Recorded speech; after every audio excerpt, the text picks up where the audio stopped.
నిర్భయంగా చెప్పండి, ఏం జరిగింది? మునివర్య, మీరైనా చెప్పండి, గౌరీనందనునికి ఆ దుస్థితి ఎలా కలిగింది? తల్లి లక్ష్మీదేవి. చెప్పండి. తల్లి లక్ష్మీదేవి, ఇప్పుడు సమస్త దేవతలందరూ ఏకమై గౌరీనందనుడు బాలగణేశుని అంతమొందించు ప్రయత్నం చేస్తున్నారు. ఏమిటి? గౌరీనందను గణేశుని వధించుటక? ఏమిటి మీరంటున్నది మునివర్య? నేను చెబుతున్నది సత్యం లక్ష్మీదేవి, నేను చెబుతున్నది సత్యం. గౌరీనందనుడు బాలగణేశునికి ప్రాణ సంకట స్థితి కలిగింది. అంతేకాక ఇప్పుడు అతనికి సాయం అందించేవారు ఒక్కరూ లేరు. అందుకే మేము నిస్సహాయులమై మీ సన్నిధికి వచ్చాము. బాలగణేశుని ఈ దుస్థితి ఎంతటి అనర్థానికి దారితీస్తుందో. మేమందరూ మిమ్మల్ని నమ్ముకుని ఉన్నాం లక్ష్మీదేవి. మీరే మా ఈ అంధకారంను పారద్రోలగల కాంతి పుంజం. బాలగణేశుని ప్రాణం ఇక మీ చేతుల్లోనే ఉంది తల్లి. మీరే కాపాడగలరు. రక్షించండి లక్ష్మీదేవి. స్వామి శ్రీహరి విష్ణువుకి విషయం తెలియదా? వారు తప్పక గౌరీనందుడిని రక్షిస్తారు. మమ్మల్ని క్షమించండి తల్లి లక్ష్మి. స్వయాన విష్ణువే గౌరీనందనుడు బాలగణేశుని వధించుటకు పథకం వేశారు. శ్రీహరి మహావిష్ణువా? ఏమిటి మీరంటున్నది మునివర్య? నేను చెబుతున్నది సత్యం తల్లి, సత్యము. ప్రభు శ్రీహరి, బ్రహ్మదేవుడు, దేవేంద్రుడు, అగ్నిదేవుడు ఇంకా సమస్త దేవతలు మహాదేవుని పక్షం వహించారు. అందరూ ఒక్కటై బాలగణేశునికి విరుద్ధంగా యుద్ధం ప్రకటించారు. నిర్దోషి అయిన బాలగణేశునిపై ఈ దుశ్చర్యను మేము సహించము. మీరు చింతించకండి మునివర్య. గణేశుడు కేవలం పార్వతీపుత్రుడే కాదు, మాకు పుత్రుడే. ఇక అతనికి ఏ అపాయం రాకుండా మేం రక్షిస్తాం.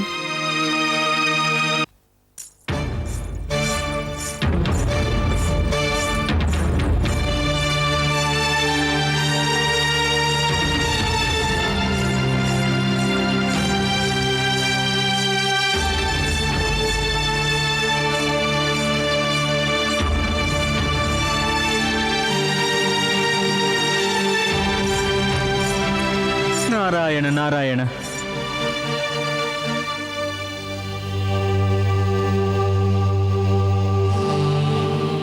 మీరు ఇక్కడ కైలాసంలోనా? శ్రీహరి మహావిష్ణువు ఎక్కడ తల్లి? మీరేగా ఆయన పరమభక్తులు. ఆయన ఇప్పుడు ఎక్కడ ఉంటారో మీకు తెలిసి ఉండాలిగా. నారాయణ నారాయణ. ఈ విచిత్రం ఏమిటి తల్లి? మా పితృదేవులు బ్రహ్మ కొరకు సత్యలోకం వెళితే వారు లేరని తెలిసింది. సరే అని వైకుంఠం వెళితే అక్కడ మహావిష్ణువు కూడా లేరని తెలిసింది. అటుపై కైలాసంలో మహాదేవుని దర్శనం కూడా లభించలేదు. నాకేమీ అర్థం కావట్లేదు తల్లి. ఒక్కసారిగా ఈ సమస్త దేవతలందరూ కలిసి ఏ బృహత్ కార్యరచన చేస్తున్నట్టు? ఈ సమయాన సమస్త దేవతలందరూ కలిసి ఒక బృహత్ కార్యరచన చేస్తున్నారు. కానీ మేము సంకల్పించుకున్నాం, వారి రచనా కౌశలం ఎంతటిదైనా సఫలం కానివ్వం. నారాయణ నారాయణ. తల్లి లక్ష్మీదేవి ముఖార విందన కోపమా? నన్ను క్షమించు తల్లి. మీ ఈ కోపానికి గల కారణం ఏమిటో నేను తెలుసుకోవచ్చా? ఈ సమయంలో మీరు అడిగే ప్రశ్నలకు వేటికి మేము సమాధానం చెప్పలేము. మేము త్వరగా వెళ్ళవలసి ఉంది. ఆగండి లక్ష్మీదేవి, ఆగండి. మీరు సమాధానం చెప్పవలసిందే. ప్రణామం విష్ణుదేవా. ప్రణామాలు దేవర్షి నారద.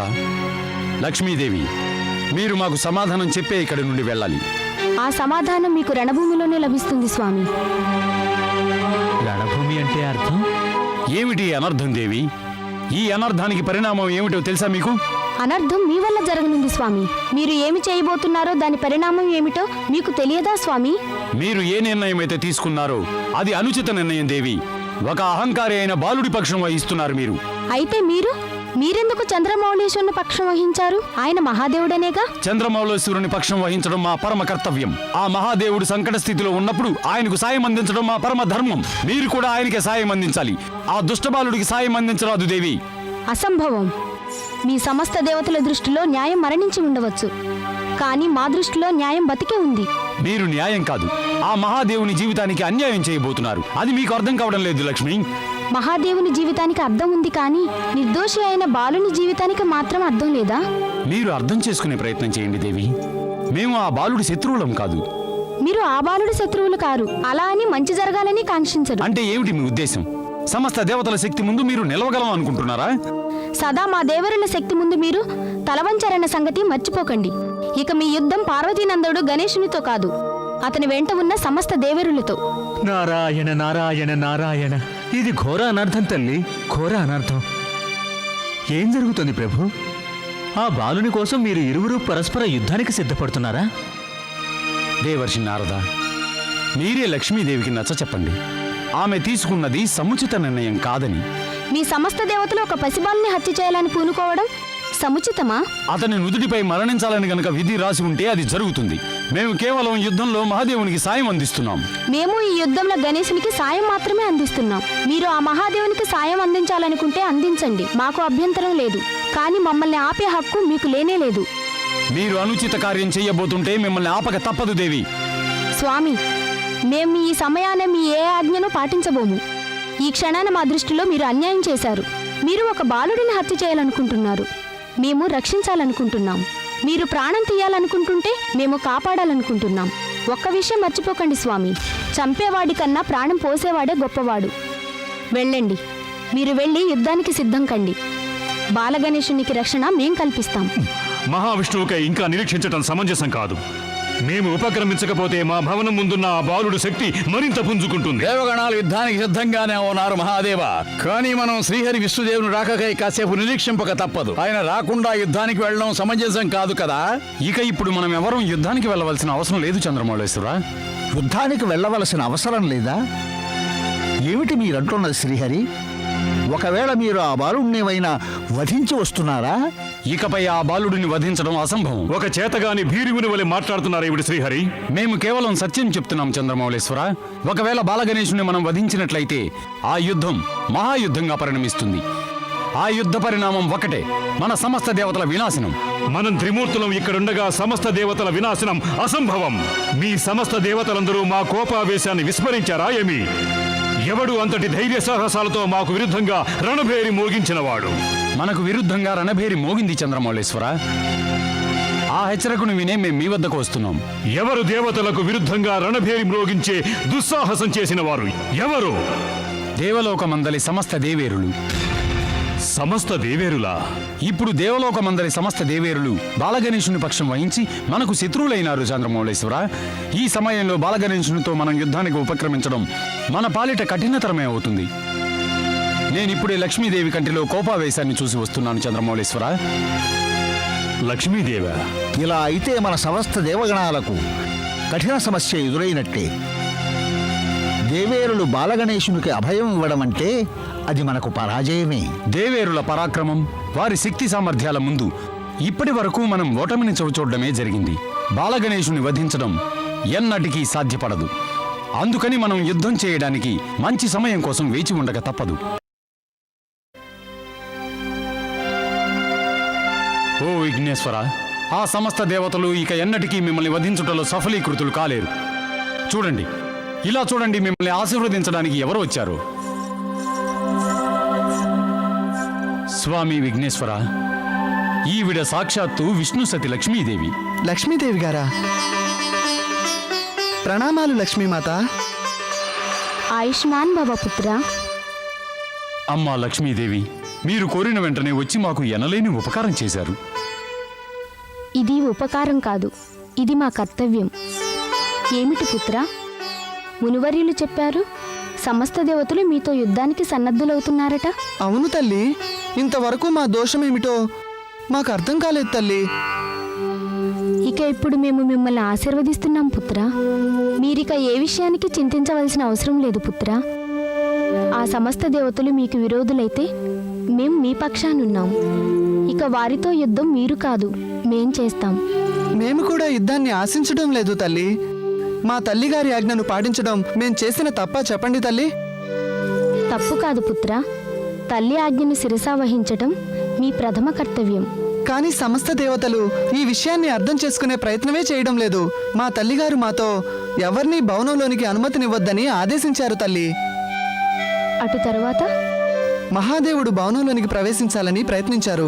మేం వారితో నిరీక్షించమని చెప్పాం. మా తల్లిగారు మాకు అనుమతినివ్వందే మేం మిమ్మల్ని లోనికి అనుమతించం అని చెప్పాం. అంతే, మహాదేవునికి కోపం వచ్చింది. మహాదేవునికి కోపం వచ్చిందా? అటుపై ఏం జరిగింది పుత్ర? మహాదేవుడు శివగణాలని మాపై యుద్ధానికి పంపారు. వారు మా చేతిలో ఓడిపోయి వెళ్ళిపోయారు. అటు తర్వాత దేవేంద్రుడు, సకల దేవతలు మాతో యుద్ధం చేయాలని వచ్చారు. దేవేంద్రుడు, సకల దేవతలు మీతో యుద్ధం చేశారా? ఒక పసిబాలునిపై దాడి చేయటం వారి బుద్ధిహీనతకు తార్కాణం. కానీ మా తల్లిగారి తమరి యొక్క ఆశీర్వాద బలంతో దేవేంద్రుడు, ఆ సకల దేవతలను మేము ఓడించేశాం. ఇప్పుడు మాకు పరిపూర్ణంగా అర్థమైంది పుత్ర. ఆ సమస్త దేవతలు మీతో ఎందుకు యుద్ధం చేయాలనుకుంటున్నారు? మీ వంటి బాలుని చేతిలో ఓటమి వారి మాన మర్యాదలకి, పరువు ప్రతిష్టలకి భంగం కలిగించింది. ఆ కోపావేశాలతోనే మీపై దాడి చేయాలనుకుంటున్నారు. ఇక మిమ్మల్ని రక్షించడం మా ప్రతిష్టగా భావిస్తున్నాం. ఇక వారి యుద్ధం మీతో కాదు, మాతో. మాకు మీ ఆశీర్వాద బలం ఉంటే చాలు తల్లి. ఆ సమస్త దేవతలతో మేం ఒక్కరమే యుద్ధం చేయగలం. మేము ఉండగా మీరు దేవతలతో యుద్ధం చేయవలసిన అవసరం లేదు పుత్ర. ఇది మా వాగ్దానం. మీ ఆశీర్వాదం ఒక్కటి చాలు, మాకింకేం అక్కర్లేదు తల్లి. మాకింకేమీ అక్కర్లేదు. తల్లి పార్వతీదేవి తమ శయన మందిరంలో గనక లేకపోతే మేము మీకు ఈ కష్టం కలిగించేవారం కాదు. ఇది కష్టం కాదు మునివర్య. ఉమాదేవిని విశ్రాంతి తీసుకొనివ్వండి. మేము మరోసారి కైలాసం వచ్చినప్పుడు పార్వతీదేవిని కలుసుకుంటాం. పుత్ర, ఇక మీరు ఎన్నటికీ చింతించవలసిన అవసరం లేదు. ఇప్పుడు మీ బాహువుల్లో మా శక్తిని నింపాము.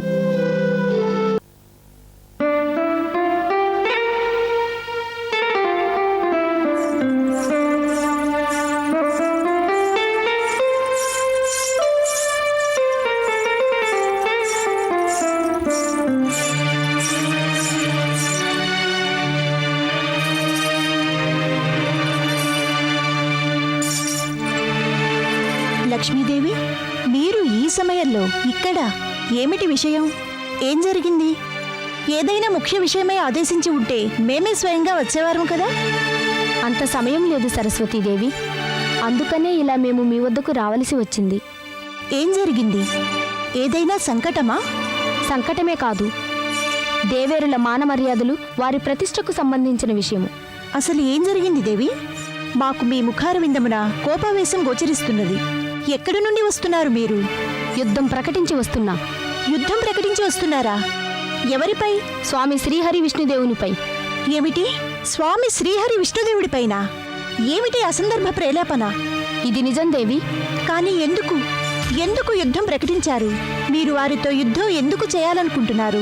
సమస్త దేవతలు మీ ఆలోచన వింటే ఏమనుకుంటారు? ఈ యుద్ధ పరిణామం తెలిసే ప్రకటించారా మీరు?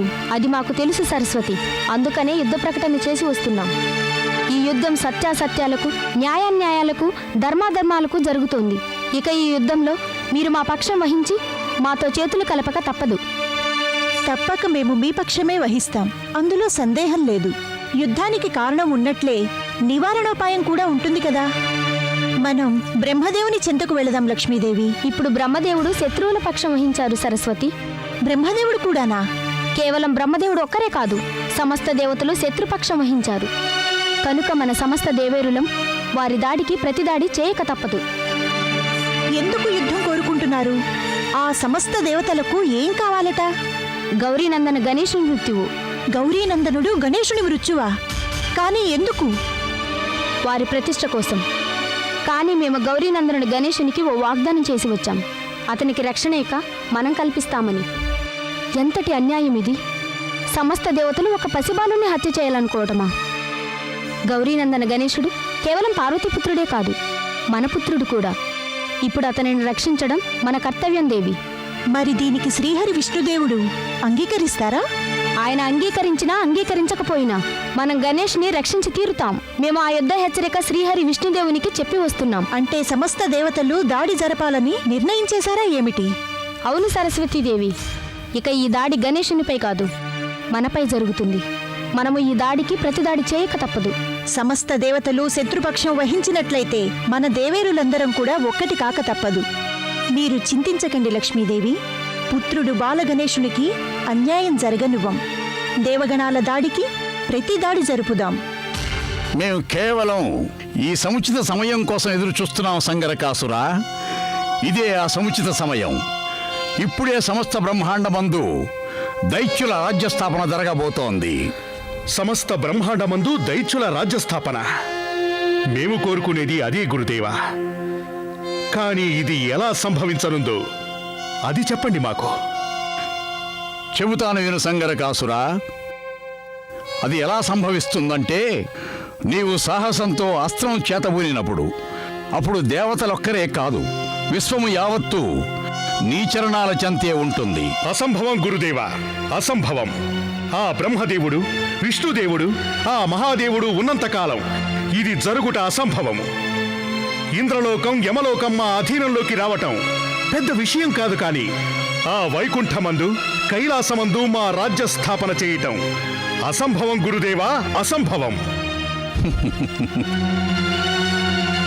వత్స సంగరకాసురా, మీ గురుదేవులు శుక్రాచార్యులుండగా ఏది అసంభవం కాదు, అసలు అసంభవమే కాదు.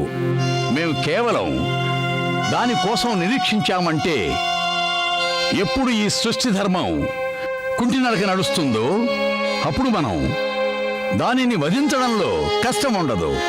గురుదేవా, మీరంటున్న మాటలోని అర్థం సమస్త దేవతలకి బాలగణేశునికి మధ్య జరిగే యుద్ధం మనకు ఉపయోగపడుతుందనేగా? లేదు పుత్ర, గణేశునితో దేవతలు జరుపు యుద్ధం కాదు. మేమంటున్నది దేవతలతో దేవేరుల యుద్ధం మనకు ఉపయోగపడుతుందని. దేవేరులకు దేవతలతో యుద్ధమా?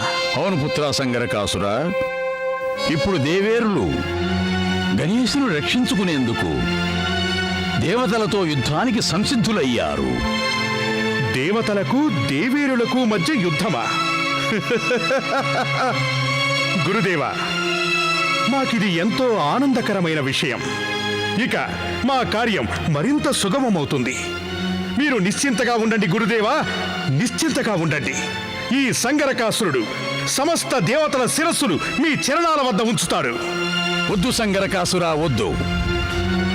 మాకు వారి శిరస్సులు కాదు, కిరీటాలు కావాలి, కిరీటాలు. ఒకవేళ నీవు వారిని వధిస్తే ఎవరిపై అధికారం చెలాయిస్తావు? వారికి ఎటువంటి బ్రతుకుని ఇవ్వాలంటే అది మృత్యువు కన్నా భయంకరంగా ఉండాలి, భయంకరంగా.